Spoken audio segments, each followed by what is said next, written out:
Welcome back to Crash Course by the Fire. My name's Harry, I'm from Fire to Fork. Today we're going to be making fire wraps. Now I can hear you thinking, it's a made up word. There's such a thing as a fire wrap, and that is true. But I didn't really want to sully the name of a quesadilla with a non-Mexican quesadilla. So I'm calling them fire wraps because it sounds good.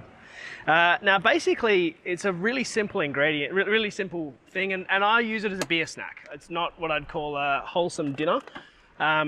So first thing to go with a beer snack is of course a beer.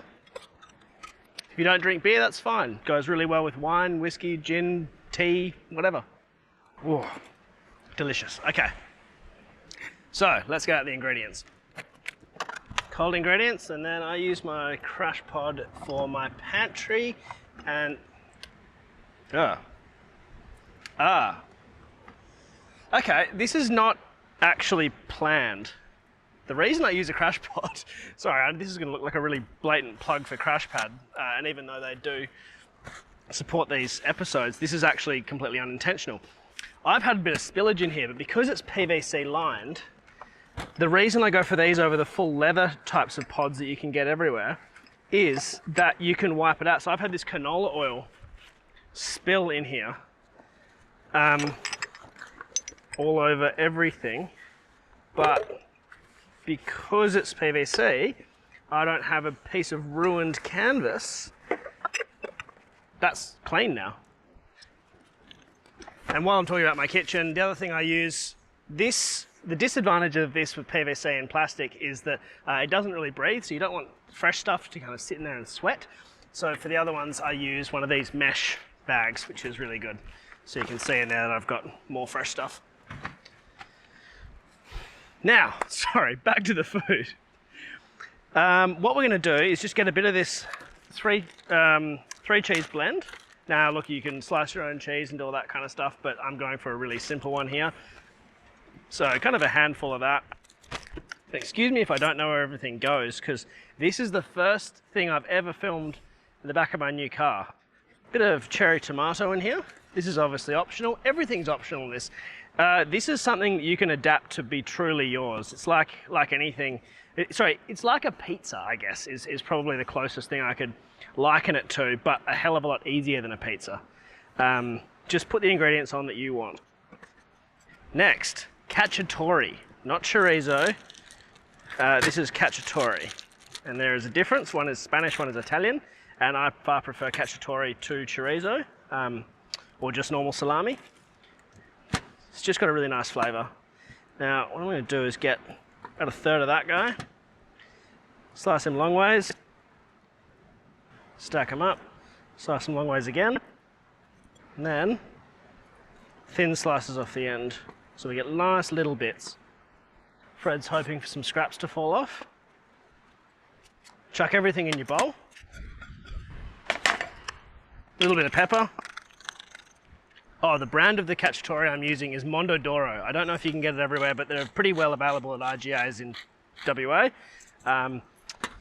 So just look around. Some Coles and Woolies will have them, but IGAs are usually better. Then give that a bit of a stir up. Drop it all over the place. It's very important, as usual.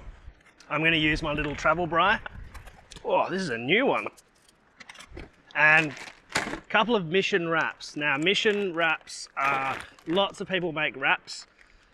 Mission wraps, quite simply, are for the money and just generally the best wraps I've come across. They last ages. They've got a bit of oil in them, so you never need to pre-oil things. They don't stick to things. They work really well. Now, I'm going to do this one today on a fire. You do not need to do them on a fire. You can do this in a large fry pan.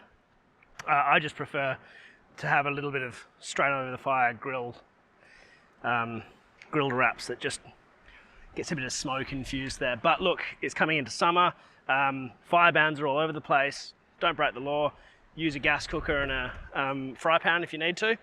But if you have one of these little travel bries or Oz bries or grill things, definitely consider it. Or just whack it straight on your Weber. That would work too. Work beautifully. And pretty low heat. Put that straight on the heat there. And leave it basically until it's browned on both sides. And that's it. Oh, sorry. That's right. The reason I pulled everything out of there and spilled oil everywhere was to get this. I like a little bit of sriracha on mine. This is totally optional. If you don't like spice, don't put sriracha on. If you do, do. Now this would work perfectly with a whole bunch of different ingredients. You could use ham, cheese and pickles. You could do ham, cheese, tomato, basically anything you can think of putting on a pizza. If you want to do with chicken and pulled pork or whatever you like, that will work beautifully. Anything with a bit of cheese and sort of, you know, some sort of protein or veggies. A full vegetarian one would be delicious. Yeah, spanakopita if you like. It would be absolutely fantastic in there. Just a really, really easy one. All right, flip this a few times. It's just starting to brown up a little bit, but most importantly, that cheese is oozing out. It looks delicious. So, let's get this cut up. The slower you cook it, the better the ingredients inside will cook.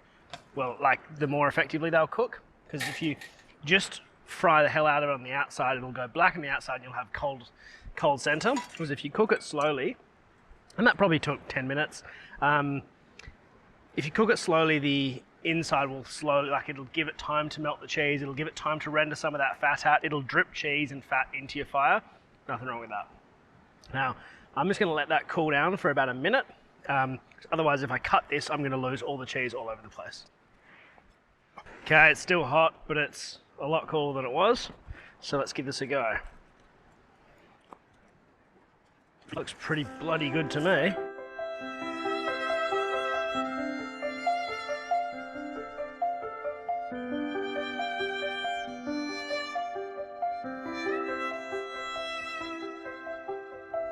Okay, let's give this a go.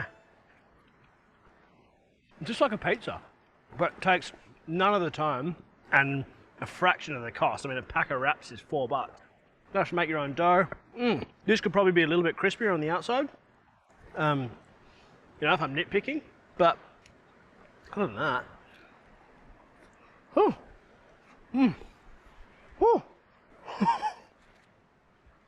also be careful. It's bloody hot. All right, I think it's probably about it for me today, but definitely get into these. Use whatever ingredients you want. This is heaps of salt and spice. Make sure you actually add salt. I tried it without salt once and it just didn't work very well, which is surprising because all the ingredients are salty. But that freshness of the tomato really livens it up and, all right, see you in the next one.